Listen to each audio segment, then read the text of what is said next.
Oke, tidak terasa sudah pertemuan kedua ya. Kemarin karena minggu lalu kita libur, berarti ini baru pertemuan kedua.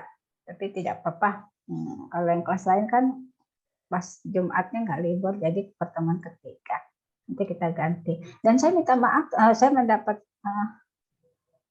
informasi dari Bu Kartini mau offline ya hari ini, tapi pas kebetulan saya ke Samarinda nggak bisa offline. Baik, back to laptop. Bapak Ibu sudah melihat informasinya. Topik kita hari ini di LMS. Kebetulan belum sempat baru akan ini Bu. Baru akan, udah baru akan. Udah baru akan. Bahasa Indonesianya tuh Pak, baru akan.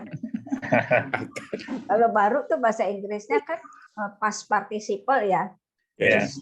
Just kalau bahasa Inggrisnya, tapi akan jadi will gitu. Past participle sama future. Okay. Sayangnya di kosakata bahasa Indonesia timing tensesnya itu tidak terlalu kuat ya. Kalau bahasa Inggris di bahasa Jerman apalagi itu tenses itu menandakan banget. Baik, back to laptop lagi. Yang lalu kita tentang kepemimpinan secara umum ya. SIM maaf.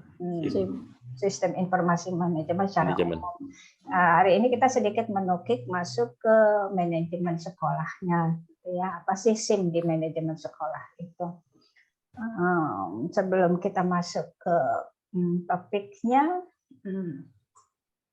pertanyaannya hanya begini aja sih, supaya kita lebih riuh ya berdiskusi. Memang apa hubungannya sih sistem informasi manajemen dengan leadership itu, Bu, Pak? Emang ada gitu hubungannya gitu? Kok SIMP itu ada hubungannya dengan leadership? Silakan siapa yang mau berpendapat. Boleh Bu, izin. Silakan. Kalau mau berpendapat saya langsung kerjain. Iya.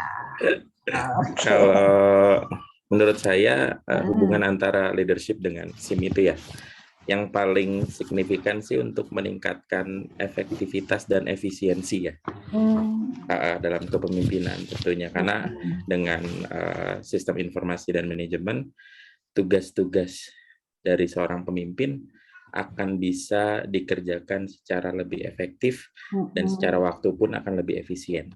Itu jadi, mungkin dari saya. Jadi dengan kepemimpinan kepala sekolah yang apa tuh yang efektif menjadikan manajemennya berjalan dengan efektif gitu Pak. Gitu kan? Oke. Pertanyaan selanjutnya, manajemen manajer atau manajemen yang efektif itu seperti apa sih? Silahkan. Ada yang mau berpendapat yang sudah jadi manajer? Everybody is a manager. Ya, teacher is a manager. Teacher is the manager of the classroom. Ya, jadi jangan malu-malu menyebut guru itu manajer. Yes, teacher is a manager, a classroom manager. Ya. Jadi manajer bukan berarti yang bos-bos yang di perusahaan-perusahaan itu disebut manajer. Guru manajer. Silakan. Seperti apa sih manajer yang efektif itu? Baik, saya coba menambahkan. Silakan Pak Yunan. Manajer yang baik tentunya banyak faktor ya. Di antaranya pertama ya mungkin dia menguasai permasalahan-permasalahan yang terdapat dalam sebuah organisasi lembaga. Nah, yang kedua dia mengetahui kapabilitas SDM yang ada. Nah, yang ketiga tentunya dia menguasai sistem yang akan dia terapkan ketika dia punya tujuan terhadap organisasi tersebut. Baik. Ini. Jadi pemimpin yang efektif tuh, manajer yang efektif tuh harus menguasai sistem dan mampu mengoperasionalkan sistem gitu ya Pak ya, supaya efektif. Maksud Bapak gitu ya? Oke, good. Nah, sekarang sistem seperti apa sih yang membuat operasional sekolah itu menjadi efektif dikaitkan dengan sistem informasi manajemen, sistem informasi. Silakan. Oh, kirain Bu Fajrah mau menjawab, ternyata mau menggaruk tangan. Boleh.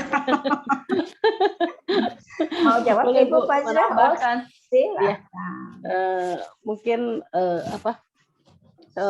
yang terintegritas dengan atau terpadu dengan baik itu dengan tendik, tendik, kemudian pendik, guru, karyawan, jadi terintegritas, terpadu ke semuanya. Jadi sehingga apapun yang dilakukan oleh seorang manajemen itu efektif, artinya satu langkah tapi semua itu terrangkul gitu, Bu. Betul.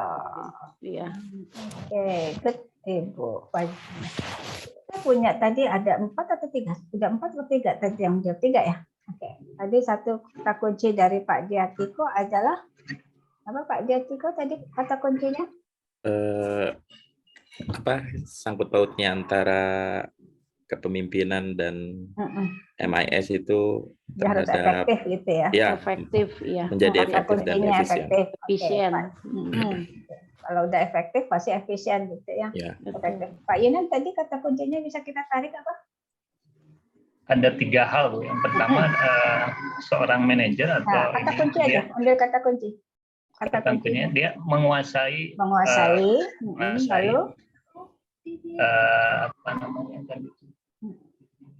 hampir sama sih, tapi kan levelnya menguasai ya, memahami dan operasionalnya ya. Kata kunci Bu Fajrah tadi ada tuh, lebih pas itu sistem terpadu. Nanti kita sambung tuh beberapa kata kunci dari Bapak Ibu, kita sambung menjadi simpulan atau analisis apa sih sebenarnya manajemen sekolah itu. Silakan ada yang mau menambahkan sehingga kata kuncinya semakin kaya. Berarti kalau sudah sistem terpadu dan terintegrasi, apakah itu meyakinkan kita untuk akhirnya kembali lagi sistem itu terimplementasi secara efektif kalau sudah terpadu dan terintegrasi. Dan apa sih yang terpadu, apa sih yang terintegrasinya itu? Silakan. Ya, silakan. Siapa yang belum menjawab? Oh ya. Data mungkin Ibu. Oh, silakan Ibu Agnes. Ya. Mungkin yang dimaksud terintegrasi adalah data yang ada di dalam organisasi tersebut. Seperti data tenaga pendidik, kependidikan, informasi, data siswa, kemudian mungkin juga data keuangan, lalu profil sekolah juga bisa diakses di situ, capaian sekolah juga bisa diakses di situ, sehingga dengan satu sistem informasi yang ada di satu tempat dan terintegrasi tersebut, itu transparansinya juga kelihatan, Ibu. Oke, baik. Jadi yang terintegrasi itu datanya, ya. Data informasinya terintegrasi sehingga everybody can see it dari situ ya, dari sistem datanya. Begitukah Ibu Agnes? Kata kuncinya apa Bu? Berarti datanya terkoleksi ya, terkoleksi ya. Kolek datanya. Nyebar-nyebar lagi gitu kan? Terpadu ya. Berceceran gitu. Iya, karena terpadu kan jadi satu. Sehingga tidak berceceran kan datanya ya dengan adanya sebuah sistem informasi. Baik.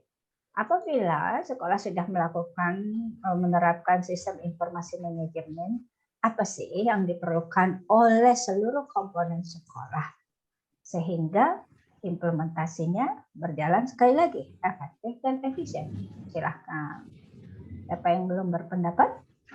Mungkin berbicara Ibu Trisunyato, silakan Pak. Mungkin ketika memang sistemnya sudah ada, kemudian juga kemauan juga sudah ada dari masing-masing lapisan, mungkin tinggal bagaimana nanti seorang pemimpin menjaga komitmen dan kesanggupan itu, Ibu. Oke, mantap. Ini langsung nyambung dengan judul kita ya. Apa judul kita hari ini? SIM dan leadership. Oke, good. Pak Tri Sunyata sudah langsung menggiring kita ke topik. Ya, tadi secara umum saja. Baik, berarti kata kuncinya Pak Tri Sunyata apa?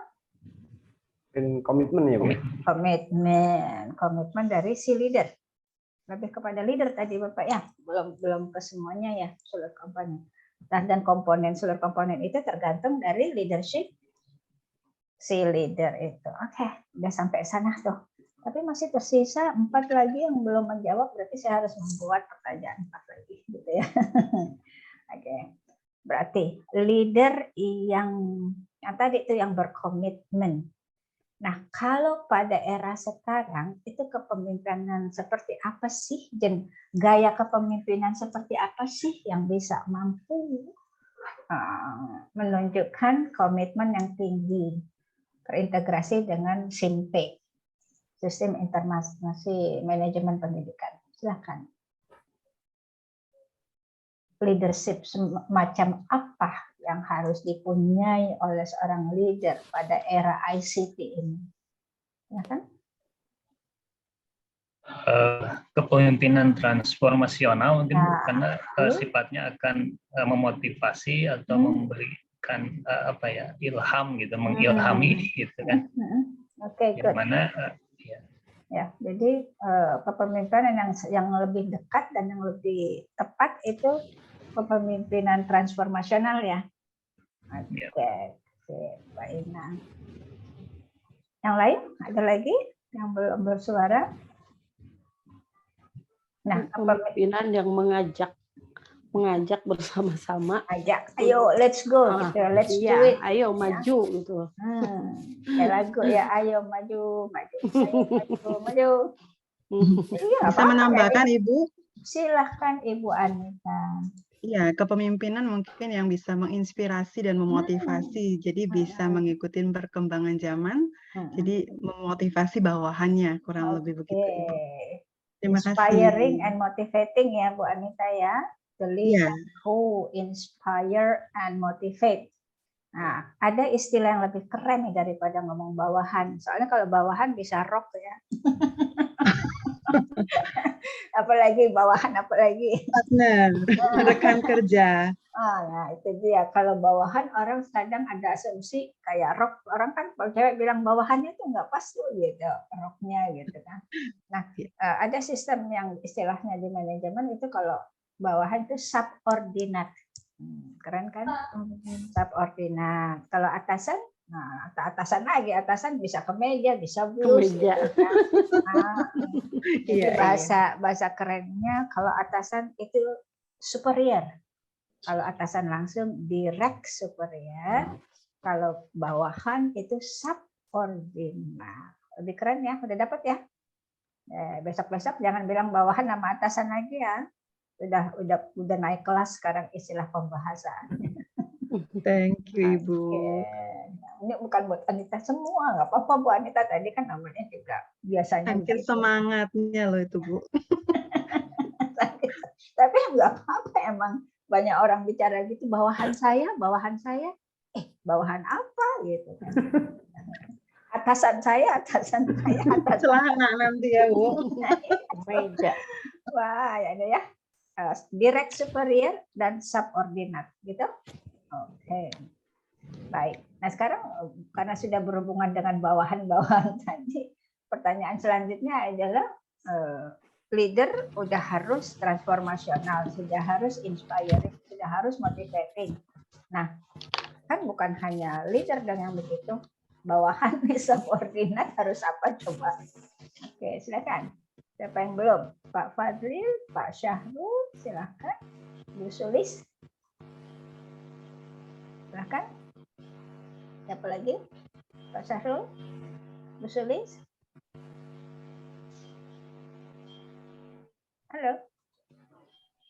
Gimana Bu? Tadi kan kalau pemimpin itu kudu motivating, kudu inspiring, kudu transformasional gitu. Nah, masa iya kudu atasannya aja sih yang bekerja keras? Nah, subordinatnya itu ngapain gitu? Untuk mentransformasi dirinya masuk ke era ICT. Silakan. Bawahannya kali ya Bu. Bawahan. Jadi kata Boleh bilang bawahan ya, Bu. bawahan dan Kami udah bilang dikasih bawahan, tahu nanti Bapak, jangan bilang bawahan. Cekut celana. Subordinat. Anak buah kali Bu ya. Anak buah juga enggak. Masa buah punya anak. Pak Syarul baru selesai makan Bu Farida. Iya Bu, maaf nih. Saya makan ini. Jadi nggak izin ya. Ada nggak apa-apa sih. Iya memang ada itu namanya apa ya namanya kalau anak buah tuh kalau bahasa Inggrisnya idiom gitu ya, anak buah dua kata menjadi satu arti, itu kan idiom ya, idiom gitu. Jadi anak buah, tapi bukan berarti kalau kita artiin jadi anak buah, tapi lebih kerennya subordinat, emang bahasa Inggris sih, subordinat udah bahasa Indonesia kan ya, subordinat bilangnya. Gimana Pak Syahrul? Silakan. Jadi dipatahin. Ayo semangat Pak. Ya kalau pemimpinnya udah menunjukkan kepemimpinan yang transformer seperti yang Pak Yunan bilang, bawahnya harus mengikuti Bu. Bawahan ya, subordinat maksudnya. Laku banget nih Bapak sama bawahan. Iya, satu itu mengikuti yang di atas Bu. Begitu. Pemimpinnya berarti. Apakah selalu begitu? Apakah pernah ada beberapa kondisi di mana biar aja lah atasan aja yang kerja, saya emang nggak kayak gitu, males gitu kan, nggak semua juga mau mengikuti pemimpin sebagai role model. Jadi sebenarnya bagaimana membuat semuanya mau. Tapi dari subordinate kesadaran itu, jangan langsung kamu gini ya, the system begini ya. Tapi apa sih yang harus dilakukan subordinate? Ya Bu.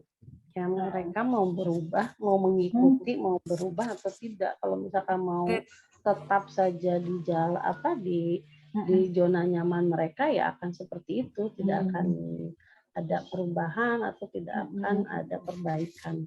Jadi kesadaran ya, komitmen itu pun harus dari seluruh elemen ya. Betul. Sehebat apapun pemimpin, sekuat apapun leadership-nya, andai kata seluruh elemen tidak mendukung juga memakan waktu lebih panjang daripada yang semuanya mendukung. Bisa jalan, tapi akhirnya ada bahasa istilahnya berdarah-darah gitu ya, lebih dramatis lagi bahasanya berdarah-darah. Saya kan cuman jatuh doang gitu ya. Berdarah-darah. Istilah sekarang. Bleeding. Bleeding.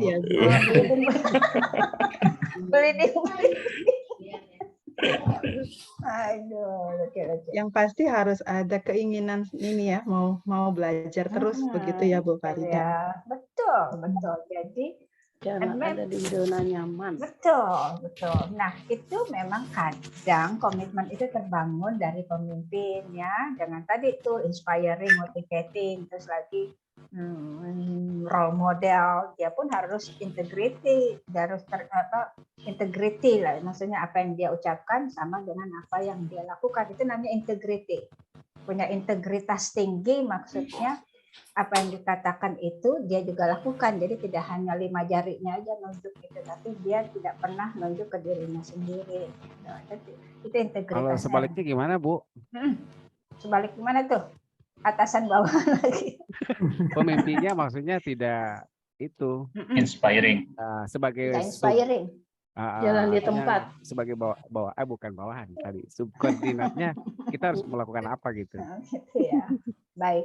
Bapak yang mata kuliah kepemimpinan perubahan dan pengambilan keputusan, siapa yang mengajar?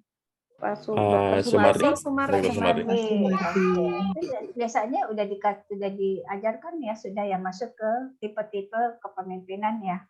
Yes. Gitu ya. Nah itu ada yang banyak tuh, ada yang otokrasi, ada yang birokrasi, ada yang transformasional, ada yang transaksional, ada yang situasional, macam itu ya.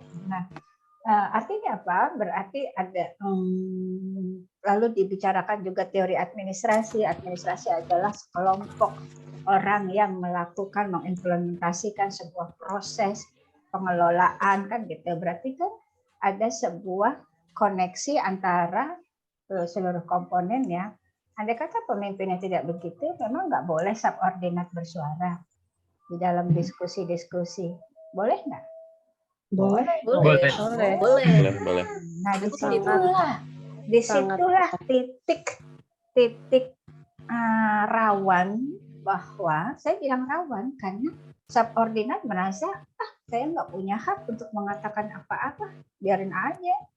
Toh pemimpinnya juga begitu. Nah, itu dia titik rawannya. Padahal sebenarnya subordinat could say something for the best of the team. Nah, keberanian itulah titik keberanian, lalu titik komitmen kita bahwa ini perusahaan bersama, gitu. Bukan berarti harus pemimpin aja yang duluan. Kita bisa mulai dari subordinat duluan begitu. Nah, akhirnya kita begini. Nanti dipecat lagi saya ngomong begini. Nanti saya dibenci. Nah, disitulah titik yang saya sebut titik rawannya.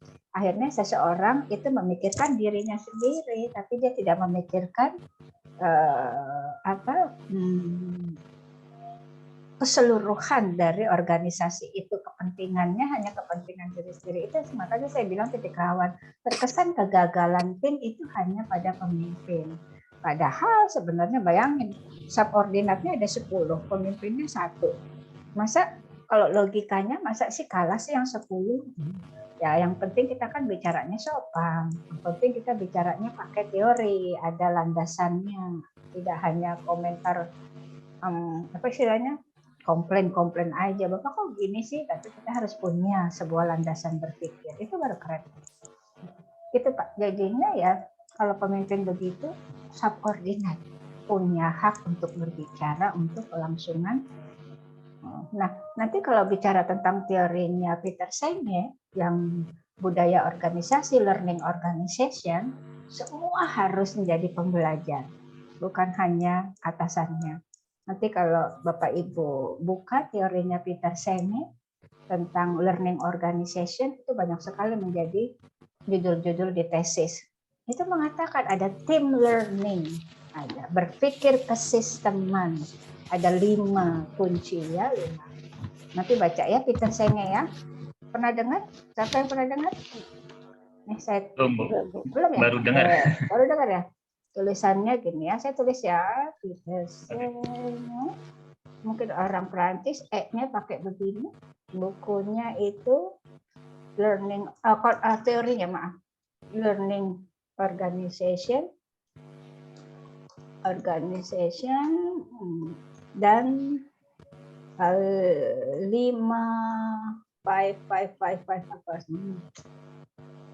learning organization ya. Oke.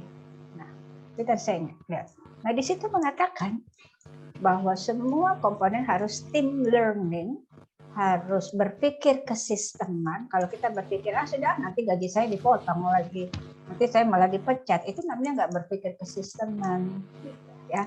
Kita berpikir nanti dibaca itu kita 5 disiplin ilmu, 5 disiplin, bukunya 5 disiplin berbicara tentang 5 disiplin berbicara tentang learning organization. Ini bagus. Oke. Back to laptop ya. Baik. Berarti intinya seperti itu. Ini baru introduction supaya nanti kita melangkah ke depan. Ini topik selanjutnya. Bapak Ibu sudah punya gambaran seperti apa sih mekanisme organisasi.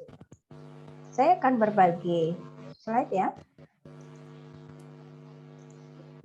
Oke, ada suara siapa ya? Coba Pak Yenan di off. Ada suara. That's it. Thank you Pak Yenan. Kayak ada suara. Oke. Lagi hujan Bu. Lagi hujan ya. Oke. Tadi di Kalimantan juga. Di Samarinda tadi hujan tapi sudah aman di hotel. Baik Ibu, izin minum boleh Bu? Izin apa Bu? Minum. Boleh Bu, aduh minum hak segala bangsa. Minum itu hak segala bangsa Bu. Silakan Bu, saya juga punya Bu. Ini karena di hotel saya minumnya aqua Bu. Kalau di rumah saya pakai termos panas. Karena saya biasa minum panas. Terima kasih Bu. Oke, baik ya. Kita bicara ICT dan leadership ya. Oke. Apa sih hubungannya ICT dan leadership itu? Nah, mari kita bicarakan ini. Pasti ada hubungannya. Oke. Nanti kita bicarakan gambar ini. Sengaja saya cari gambar ini ada maknanya ya. Setelah kita bicara slide-slide berikutnya. Nah, ini teori in school administration. Kan judul mata kuliah ini teori administrasi dan SIM-nya. Nah, berarti teori kita masuk langsung ke school saja karena kita administrasi pendidikan atau manajemen pendidikannya. Tapi ada S3-nya nanti manajemen pendidikan.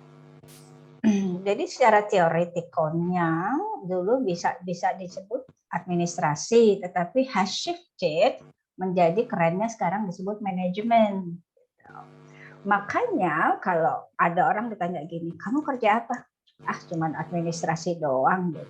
Kesannya tuh administrasi rendah banget gitu nggak? Bapak Ibu pernah dengar nggak ada beberapa orang selalu bilang gitu? Enggak, saya cuman administrasi doang Bu, Pak. Gitu. Padahal sebenarnya administrasi adalah proses penting dari pengelolaan organisasi. Nah, makanya disebut sekarang menjadi manajemen, mengelola. Sebenarnya administrasi juga proses pengelolaan ya. Jadi sekarang nggak ada lagi ya bilang teman sejawat, teman-teman anak atau siapapun kalau menjadi administrasi jangan kayak minder begitu, cuma administrasi gitu. Ya, malah administrasi itu penting karena adalah kunci dari pengelolaan. Nah, berarti has shifted to management. Artinya istilahnya sudah menjadi besar menjadi konsep manajemen. Makanya saya tulis sekarang adalah manajemen leadership. Ya, the organizational theory tadi yang makanya saya bilang Peter Senge tadi tolong dibaca nanti ya. Bagaimana sistem development. Theoretical models are being developed that may apply to the solution dari administrative problem. Jadi manajemen itu adalah administrasi problem. Oke, lalu conflict between theoretician and the practitioner and education administration, bla bla bla bla bla, sehingga they truly be leaders in the activity. Artinya apa? Memang kepemimpinan itu penting dalam managing. Makanya disebut manager. Saya pernah sekolah di sekolah Amerika, jadi franchise-nya yang di Jakarta. Itu kepala sekolahnya bukan disebut prinsipal, tapi disebut administrator. Bayangkan, padahal dia orang tertinggi di sekolah tersebut. Orang Amerika bilangnya dengan bangganya disebut administrator, padahal dia dianggap kalau di tingkatan sekolah kita kepala sekolah. Itu orang Amerika bilangnya administrator itu udah keren banget, sama dengan manager, tapi karena school berarti school administrator, gitu ya. Masih ada suaranya Pak, teriak Pak satu lagi. Thank you. Ya. Udah hilang suara. Oke. Lalu karena tadi sudah akhirnya konsep administrasi sudah dibesarkan menjadi istilah manajemen, baru kita disebut educational management. Ini di sini a field of study and practice, ya, concerns with the operation of educational institution.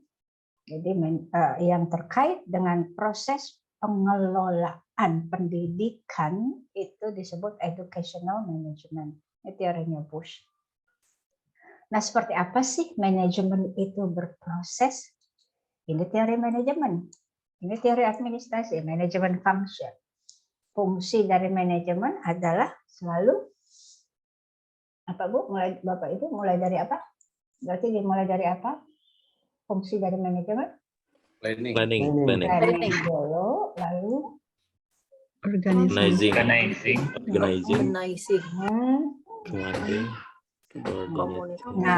Coordination, controlling. Oke, nah ini yang di sistem manajemen mutu yang kita sebut ada akreditasi atau ada ISO, Quality Management System, QMS, Quality Management System, yang sudah diaudit pakai ISO 9001 2015 atau 2018 atau khusus pendidikan, itu yang terkenal dengan PDCA, Plan, Do, Check, Act. Sama dengan ini ya, PDCA. Jadi manajemen itu melulu tentang PDCA. Bagaimana organisasi itu, tim manajemen itu membuat perencanaan.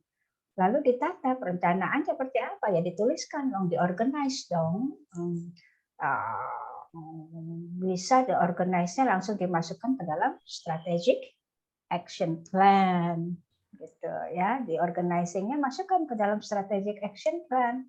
Nah, baru tuh udah divalidasi sama atasan hal yang tertinggi di sekolah, di dalam sekolah itu. Contohnya kalau tertinggi di dalam sekolah itu kepala sekolah. Mungkin kalau sekolah yang struktur organisasinya besar, di atas kepala sekolah ada direktur, gitu kan, yang ada ketua yayasan, ya harus divalidasi. Setelah itu baru di commanding. Do, let's do it. This is the way we do. Ada sistem, ada SOP-nya, standard operational procedure-nya yang mengatur itu. Nah, itu hanya dia berkoordinasi karena semua lintas itu saling berkaitan, tadi terpadu, ya harus dikoordinasi dong. Jangan satu jalan ke kiri, satu jalan ke kanan, satu jalan ke atas, satu jalan ke bawah. Boleh begitu, tapi ada link coordination-nya sehingga akhirnya tidak menjauh dari titik misinya. Jadi titiknya itu misi, titik tengahnya itu harus visi. Soalnya itu adalah tujuan. Jadi how-nya itu baru misi. Masing-masing bagian itu melakukan sesuatu dengan melakukan misinya sehingga tercapailah tujuannya, gitu ya. Nah, in the process of the management harus ada konsep controlling. Kalau enggak lepas ini, tadi itu akhirnya satu ke atas, satu ke bawah, atau tidak kemana-mana, gitu ya, atau di tempat itu saja. Padahal strategic action plan-nya mengatakan ini sehingga targetnya segini. Gitu. Oke, setelah controlling, akhirnya dievaluasi kan, atau direfleksi. Ada yang tercapai, ditingkatkan. Yang tidak tercapai, dilakukan kembali, di-plan kembali. Itu fungsinya manajemen. Berarti apa? Itu tadi, yang tadi ada pertanyaan, kalau leadernya nggak benar gimana, Bu? Sebenarnya harus tetap jalan karena berpikir kesisteman. Semua orang ada di dalam sistem. Jadi andai kata leadernya nggak punya leadership yang baik, kalau timnya berfungsi semuanya, karena manajemen terdiri dari struktur organisasi ya, dari apa? Dari kepala sekolah, wakil kepala sekolah, guru, lalu wakil guru, tenaga kependidikan, pendidik dan tenaga kependidikan gitu, itu yang disebut manajemen gitu. Nah, ya, jadi guru disebut bagian dari manajemen, iya, karena guru adalah yang mengelola kelas. Kalau kepala sekolah yang mengelola sekolah, gitu. Kalau guru yang mengelola, manajernya kelas ya guru. Jadi kembali lagi ya, jangan malu ya, guru bilang manajer ya, saya manajer gitu. Ups, yang benar Bu, Ibu manajer. Iya, saya manajernya kelas itu. So what gitu loh, gitu. Istilahnya manajer juga kali, gitu kan? Oke. Nah, lalu hubungannya apa? ICT, Education and Development. Ya. Ini apa? Ada yang bisa menyimpulkan di sini? ICT itu kata kuncinya di sini, support the knowledge society. To support. Tadi kan ada yang bilang ya, jadi ada yang berpendapat to support dalam mendapatkan pengetahuan, dalam berpengetahuan, dan untuk is interrelated driver for socio-economic development. Ya pastilah kalau sekolahnya sudah bagus, dengan menggunakan ICT, otomatis socio-ekonomiknya berkembang, gitu kan? Merasa nggak Bapak Ibu? Kalau sekolah sudah ICT-nya bagus, pasti semuanya menjadi efektif. Kalau efektif itu tercapai, pasti pencapaian tujuannya pun mudah ya, tidak terhambat. Nah, ICT itu juga enabler innovation, ya, inovasi dan edukasi itu without which a knowledge society cannot be realized. Jadi nggak bisa terbayangkan gitu loh. Kayaknya kita cuma melakukan ICT, tapi kok ternyata dengan kita menggunakan ICT, inovasi itu terus berlangsung, gitu. Nggak terasa. Ternyata benar ya, ICT itu sangat membantu kita dalam developing our institutions. Dari situ. ICT juga penggunaannya di education itu tidak mudah, tetapi makanya harus dilakukan ICT literacy. Literasi maksudnya apa? ICT literacy, pemahaman terhadap. Literasi itu pemahaman ya, pemahaman terhadap sesuatu. Pemahaman, jadi bukan hanya tahu saja, tapi paham, lalu bisa melakukan sesuatu yang terkait dengan apanya, literasi, ICT literacy, lalu agama, religion literacy, itu pemahaman maksudnya. Oke, ada pertanyaan sampai sini atau mau memberi pendapat? Silakan. Baik, saya mau izin bertanya. Tadi mengenai tentang teori administrasi sekolah gitu ya. Itu stressingnya di mana ya Bu? Untuk teori apa? Sekedar tata laksana atau ada yang lebih jauh dari itu gitu terkait dengan teori administrasi sekolah itu? Dulu istilahnya tata laksana ya, tetapi sebenarnya tata laksana kan hanya seperti ini. Tata laksana hanya pada di proses apa nih Pak? Tata laksana, artinya tata laksana ada di proses mana? Organizing, commanding. Kalau manajemen tuh sampai kembali lagi ke planning, karena ada sistem evaluasinya, quality manajemennya. Jadi tata kelola, tata laksana, how to organize, itu kan tata kelolanya. Nah, dia hanya melakukan sebatas dalam artian gini, ada aturan ini, ada aturan ini, ada aturan ini. Tapi terkadang dia tidak bagian dari controlling. Dia hanya mengikuti tata laksana, caranya ini. 1, 2, 3, 4. Caranya ini begini. Itu kan tata laksana ya namanya. Tapi apakah dia juga a part of controlling? Nah, kalau manajemen lebih pada itu. Karena PDCA sifatnya semua orang harus controlling diri sendiri dan controlling tim. Sehingga sekolah terkontrol secara besar. Gitukah Pak Yunan? Oke. Baik ya. Ada lagi yang mau tanyakan? Atau berpendapat? Sebentar saya mau charging dulu.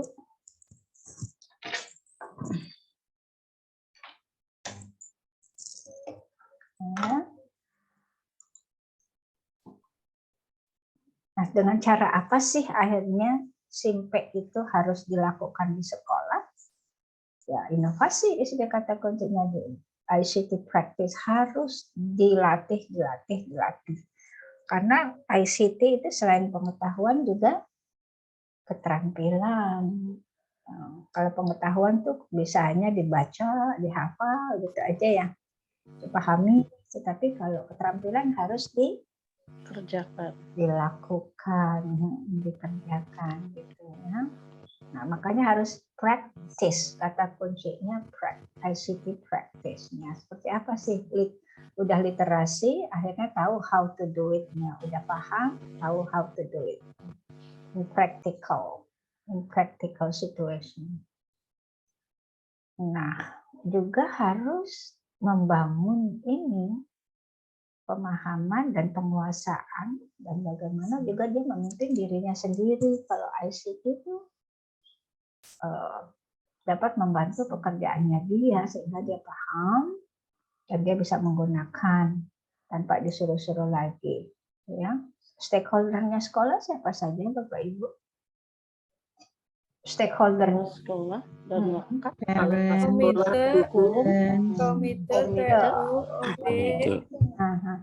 stakeholdernya kepala sekolah siapa saja? Guru, wakil kepala sekolah. Stakeholdernya guru siapa? siswa, Siswa. ketua kelas. Ya, stakeholder itu bukan orang luar saja, malah dalam. Makanya kan apa namanya di dalam quality management system dikatakan memberi kepuasan pelanggan. Gitu. Kita di benak kita, di pikiran kita gitu bahwa pelanggan itu pasti ya murid dan orang tua ya. Padahal pelanggan di dalam sistem manajemen mutu itu tadi pelanggannya kepala sekolah adalah pendidik dan guru. Benar gitu. Pelanggannya guru adalah siapa? Oh, siswa kita ya, yang terkait dengan proses kita. Oke, sharing vision. Nah, itu ada sih, makanya di erat hubungannya dengan tadi teori Peter Senge ya, dibaca nanti. Ada sharing vision juga. Salah satu disiplinnya kan ada disiplin 5 disiplin. Tadi ada team learning, sharing vision, lalu learning organization, ya. Okay.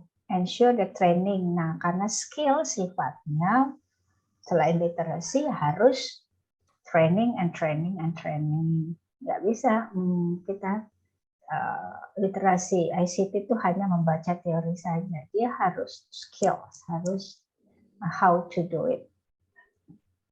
Having the necessary ICT infrastructure, ya dong, pasti infrastrukturnya juga harus disiapkan dong.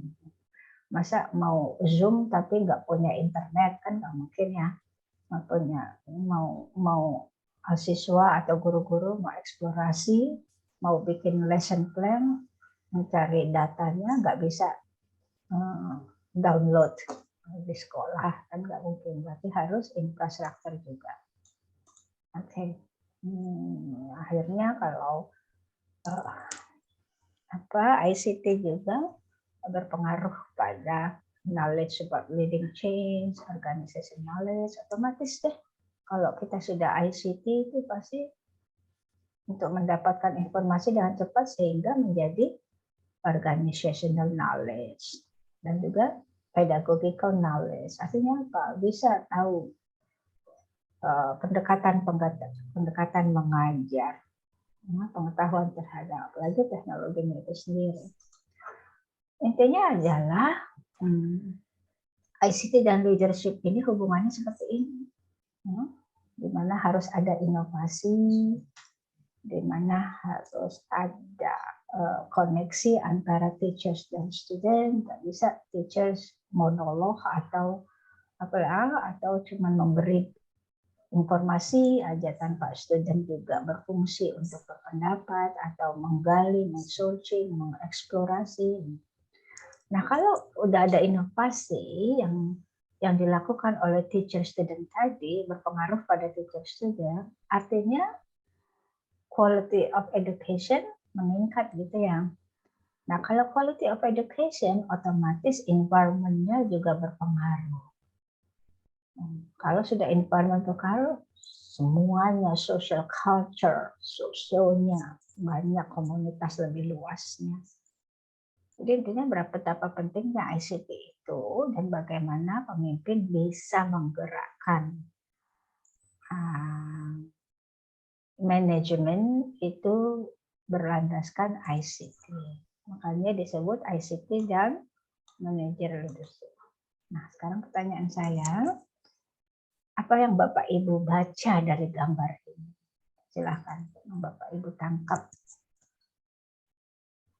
dari gambar ini, silahkan. Dari gambarnya ada dulu lah. Silakan. Izin jawab, Bu. Silakan. Yo. Silakan. Ini kalau nggak salah ya. Ini sedang berpikir inovasi apa yang nanti akan kita lakukan. Kemudian dia mendiskusikannya dengan stakeholder yang ada. Ini mendelegasikan tugas. Kemudian dicapai pencapaian ini pengumuman ke wali murid mungkin ya. Seperti itu. Ini kemudian mendapatkan prestasi-prestasi yang meningkat dengan perubahan tadi. Oke, ya. Siapa lagi? Terima kasih, Ibu. Kalau saya berpandangan seperti ini, Bu. Jadi dari gambar ini, dari visual yang ada ini, kita bisa, mungkin saya menarik sebuah penjelasan bahwa ini sedang memainkan peran dan fungsi masing-masing. Ada yang mencoba memikirkan terobosan atau inovasi apa lagi, terus ada yang menjelaskan gitu ya, menjelaskan program, misi, tujuan, terus ada yang sedang memberikan pemahaman gitu ya, terus ada juga yang mencatat gitu seperti itu, informasi-informasi apa yang bisa bermanfaat seperti itu. Jadi intinya poinnya adalah sedang memainkan tugas pokok dan fungsi masing-masing. Nah, itu dia. Oke, thank you. Bagaimana tadi Ibu siapa sih yang pertama tadi? Saya kehilangan kamera. Bu Sulis. Oh, Bu Sulis. Oke. Good. Siapa lagi yang mau membaca gambar ini? Boleh saya mencoba, Ibu? Silakan Ibu Anita. Iya, jadi ini yang di tengah mungkin ini menggambarkan leadership, dia coba memikirkan satu inovasi yang akan dia lakukan terhadap institusinya, di mana dari semua jajaran mungkin ya, atau ya seperti ini administrator, di mana ada nanti misalnya stakeholder mau mencari data, so it's gonna be easier to access. Kemudian semua data terkumpul dengan rapi, and then stakeholder juga bisa dilayani dengan baik, dan dia memikirkan bagaimana juga seorang manajemen itu saat melakukan interaksi, manager melakukan interaksi dengan guru-guru atau mungkin rekan sejawatnya, tapi data itu bisa sangat gampang ditemukan karena memang sudah tersimpan di satu folder atau what do we call it ya mungkin sistem. Ya, jadi akan sangat server. Jadi semua mengevaluasi ya, server ya, mengevaluasinya itu data sudah ada. So it's gonna be easier also to find out the solution. Kemudian bagaimana juga bisa menginformasikan melalui mungkin IT yang akan didesain. Jadi informasi itu tidak lagi mengumpulkan mungkin di satu tempat, tapi bisa juga menjangkau banyak tempat. Kurang lebih begitu, Ibu. Terima kasih. Betul sekali, Bu Anita. Yuk. Ada lagi, silakan. Yuk dibaca. Bacanya bukan tulisannya ya. Membaca gambar. What this picture tells you. Bahasanya gitu. Kok ada yang angkat tangan, ada yang begini, ada yang ngobrol, ada yang bertanya, ada yang berpikir. Nah, biasanya kalau ada balon-balon gitu di kepala artinya berpikir ya. Kecuali ada kalimatnya, berkata berarti. Kalau di komik-komik kan ada balon-balon gini, kalau kalimat berarti dia lagi mengatakan sesuatu. Tapi kalau nggak ada kalimatnya, cuma gambar, berarti dia sedang imagining, lagi mengimajinasikan sesuatu. Maksudnya apa ini? Itu putranya siapa ikut kuliah ya? Oke. Silakan. Siapa yang mau membaca lagi picture ini? This picture tells a lot of things. Nah, Pak Diatiko, ayo Pak Diatiko. Boleh Bu dicoba, cuman masih mikir dari tadi apa aja ya unsurnya. Tapi boleh Bu, kalau menurut saya sih mungkin dari beberapa gambar ini terus kan ada sedikit temanya ya tentang transformational leadership. Ya, artinya mungkin beberapa gambar ada yang menunjukkan bahwa leadership pemimpinnya itu sedang mencari inovasi, memikirkan sebuah inovasi atau inspirasi, kemudian apa ya yang sedang berbicara itu dengan begitu mungkin menjadi apa ya, menyebarkan influence menyebarkan inovasinya, terus ya mempengaruhi kemudian menginstruksikan tentunya, mengarahkan tugasnya, kemudian mengadakan evaluasi ya, yang di ujung. Mungkin seperti itu, Bu. Oke, boleh. Namanya pendapat ya boleh dong. Sah-sah saja dong ya. Yang penting terkait.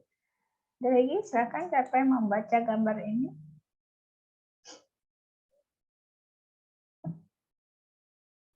Apakah ini gambar dari sebuah manajemen? Ya atau tidak? Manajemen ya. Ini adalah gambaran dari sebuah manajemen. Manajemen tim. Jadi benar ada istilah tupoksi. Masing-masing melakukan tugas pokok dan fungsinya. Jadi nggak ada yang hanya sekedar mengeluh aja, kok gini sih, kok begitu sih. Mereka tahu what to do.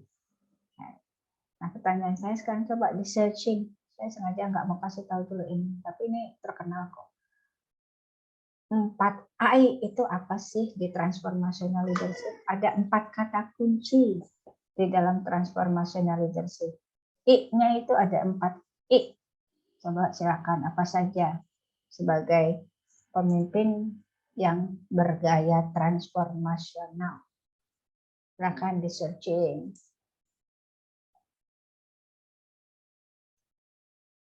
Nomor awalan I. Intellectual. Innovation, lalu intellectual. Integration. Coba diketik. Ideal. Inovasi. Diketik di kolom chat. Oh ya. Bukan di HP, Pak. Integration, oke. Lagi. Integration, influence, oke. Inspiration, lagi. Yang paling utama sebagai pemimpin yang bergaya transformatif. Baru 3 tuh. Inovatif, innovation gitu ya. Jadi 4 kata kunci paling tidak, sebenarnya masih ada lagi. Tapi yang terkenal dengan 4 I's, bukan I's mata 4 I karena I ada 4 plural jadi ditambahin S kan ya. Ada 4 kata kunci yang berawalan dengan I pada pemimpin yang transformatif. Jadi terkenal itu, jadi diingat ya. Jadi paling enak, makanya saya sering bertanya kata kunci, karena kata kunci ditinggal tidur besok paginya masih ingat, oh kata kunci ini daripada mendengarkan 2 jam keterangan tanpa bisa mengambil kata kunci. Oke. Baik, sudah menjelang maghrib. Silahkan simpulkan sehingga apa? Kenapa judul ini SIM dan Management Leadership? Koneksikan dengan transformasional. Pendek saja. Siapa yang mau mengunci pertemuan kita hari ini dengan sebuah sintesis? Tadi kan awal-awal kita masih hipotesis ya. Makanya saya tanya, oh gini, menurut masing-masing, oh gini. Tapi kita sekarang sudah tahu alurnya, sekarang sudah bisa disimpulkan jadi sintesis. Silakan. Sebelum ke sintesis, sintesis, Bu, ada hal yang mengganjal dari penasaran ketika berbicara ICT ya. Mungkin sebelum sintesis ada yang perlu didalami gitu ya. Ketika kita menginformasikan bahwa sekarang itu era ICT ya, apakah itu ansih berbicara soal teknologi gitu, atau memang ada yang lebih substansial dari itu gitu? Karena kebayang dalam masyarakat pada umumnya gitu ya, ketika berbicara ICT ya, ansih berbicara teknologi. Apakah hal itu semata-mata seperti itu, Bu, atau ada yang lebih mendalam atau substansial? Ya, biasanya sebuah proses itu terkendala. Saya nggak sebut bermasalah ya, terkendala. Sebuah proses itu terkendala. Kira-kira Bapak Ibu merasakannya itu karena faktor apa yang paling utama? Sebuah proses komunikasi gitu. Biasanya masalah itu kok komunikasi yang nggak jelas, yang tiba-tiba disuruh ini tanpa ada instruksi, atau udah dikasih instruksi ada yang lemot, ada yang cepat gitu ya, akhirnya jalannya nggak bareng-bareng gitu. Berarti makanya disebut ICT. Jadi information communication technology.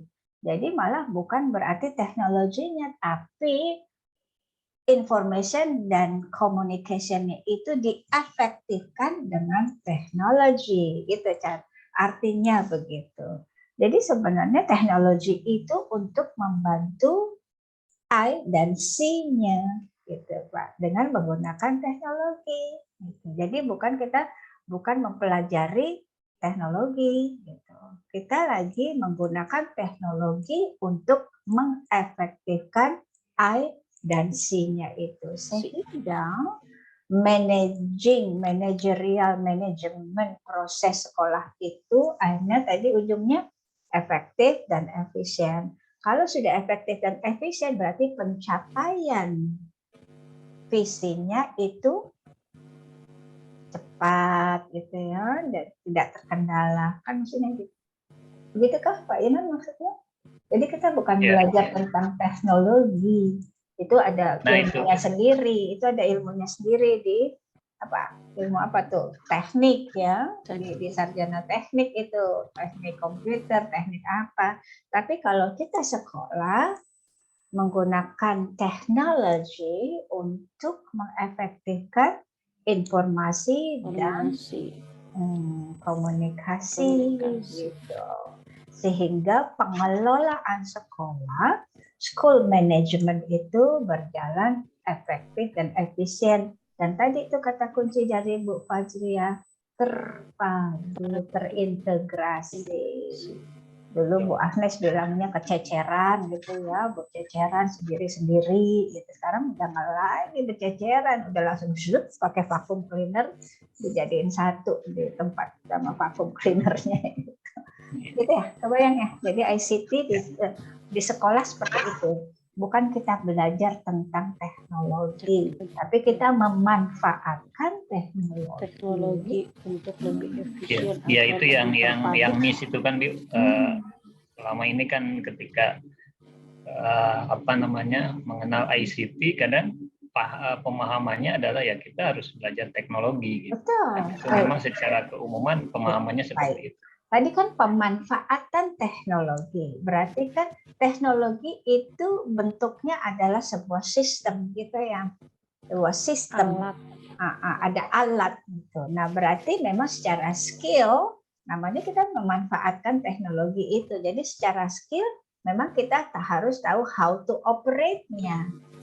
How to operate-nya, bukan berarti kita belajar ilmu teknologi. Itu di MIT itu kalau di Amerikanya MIT-nya, istilah MIT gitu ya, ada kan perguruan tinggi disebut MIT gitu kan. Nah, itu belajar teknologi itu sampai ke kayak belajar tubuh lah, biologi organ-organ tubuh seperti apa gitu, itu baru. Tapi kalau sekolah penggunaannya ya memang harus harus berpengetahuan, literasi itu maksudnya berpengetahuan untuk mengelolanya, tetapi tidak mengerti tentang bukan berarti kita harus belajar teori-teori yang perangkat teknologi gitu ya Bapak Ibu sekalian ya, bisa paham ya. Oke. Ya jelas kita memang harus belajar, tapi untuk pengelolaannya.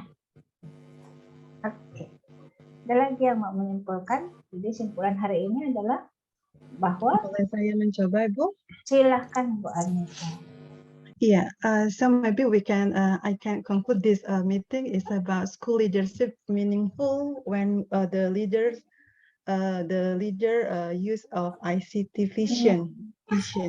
Yeah. Yeah, I agree with you, Ibu Farida, because school leader does not need to be an IT expert, right? But it means does not need to have also a vision to be competent enough to be like a role model. But we have to think how this system can help our teachers by providing them ongoing professional development to make the field, what do we call it? Yeah, like making the lesson plan, daily lesson plan. So it will eventually enhance students' learning.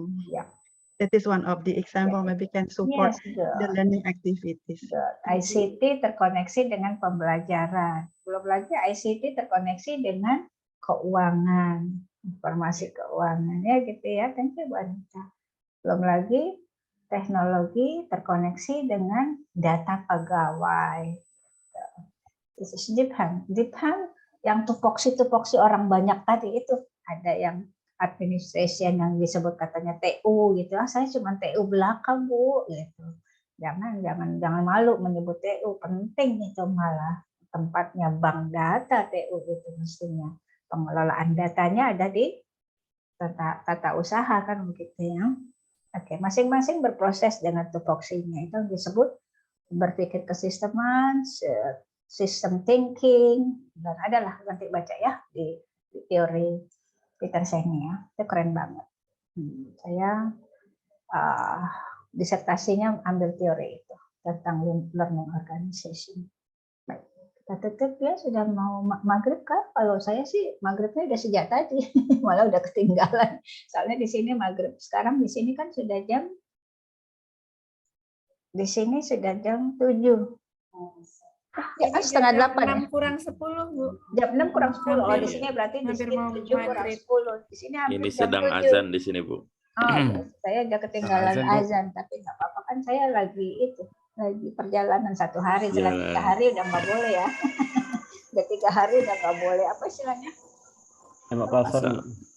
Musafir di jamaah. Oh iya. Rusahnya hilang. 1 hari mah boleh, besok udah nggak boleh kan gitu ya Pak Tri, tahu kalau nggak salah.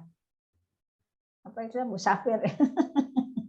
Oke, baik Bapak Ibu, I'm glad to meet you. I'm really sorry that we have less time to meet, but hopefully our very short discussion is really meaningful for you, and you got lots of keywords to know that there are a relationship between ICT and management leadership. Do we agree with that? Yes. Okay. Ini yang disebut literasi, pemahaman. Jadi kelas saya memang masuk kepada esensi. Daripada kita ngobrol slide macam-macam panjang, tapi kita nggak nangkep esensi. Mudah-mudahan kita mendapat esensi yang banyak di kelas hari ini ya. Oke, Ketua kelas tolong ambil foto dong. Ya, siap Bu. Boleh. Siap Bapak Ibu. Rapiin rambut, rapiin dulu. Ya, siap. Pak Fadil langsung rapiin jaketnya. Siap, 3, 2, 1. Thank you. Siap, sudah Bu. Terima kasih Bu Farida. Videonya dilihat ya. Video YouTube-nya dilihat. Ya, Bu. Kalau perlu like and subscribe. Kalau perlu Ibu tayang lagi. Ibu Bapak Ibu tayang lagi di akun YouTube masing-masing. Wah, keren banget. Oke, thank you very much. Thank you for coming. I'll see you around. Take care. Salam sehat. Salam semangat. Salam sehat.